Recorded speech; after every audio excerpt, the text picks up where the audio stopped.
Several dozen area dignitaries gathered today at the Texas State Aquarium to honor a lady who has worked hard over the years to improve transportation in this part of Texas. Former state representative and former Port Commission chair Judy Hawley was formally inducted into the Texas Transportation Hall of Honor.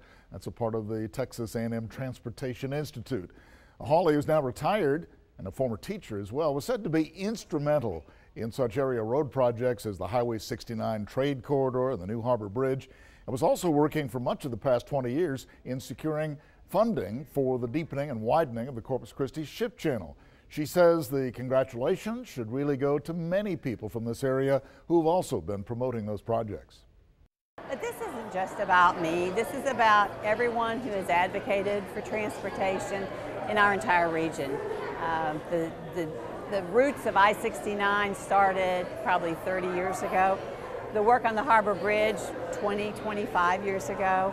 And a number of people from TxDOT, district engineers, citizens concerned, community members, as well as people who were in political office, county judges, mayors. There's a huge coalition of people that have really been behind getting us to where we are now.